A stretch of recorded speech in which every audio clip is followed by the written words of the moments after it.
PNS yang bersangkutan membawa berkas atau bahan kelengkapan. Sekolah mengeluarkan surat pengantar dari Kepsek untuk cabang dinas. Cabang Dinas Pendidikan Wilayah mengeluarkan surat pengantar atau rekomendasi untuk Dinas Pendidikan Aceh. Dinas Pendidikan Aceh memproses dan mengeluarkan surat pengantar untuk Badan Kepegawaian Aceh. Syarat-syarat pengurusan pensiun. 1. Surat pengantar pensiun dari instansi yang bersangkutan.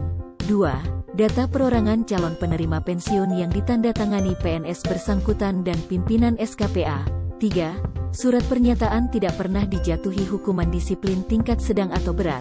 4. Surat pernyataan tidak sedang menjalani proses pidana atau pernah dipidana penjara berdasarkan putusan pengadilan yang telah berkekuatan hukum tetap.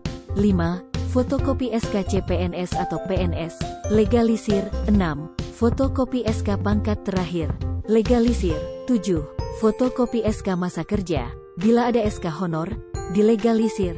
8. Fotokopi SK pengalihan dari BKN ke provinsi, dilegalisir. 9. Fotokopi SK kenaikan gaji berkala terakhir, dilegalisir. 10.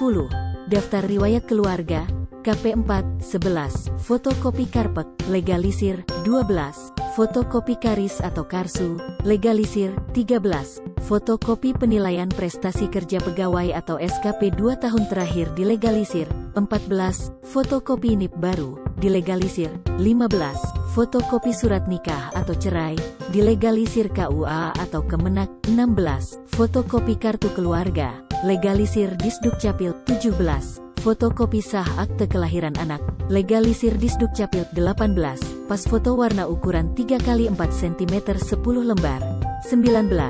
Fotokopi KTP, NPWP dan rekening Bank Aceh.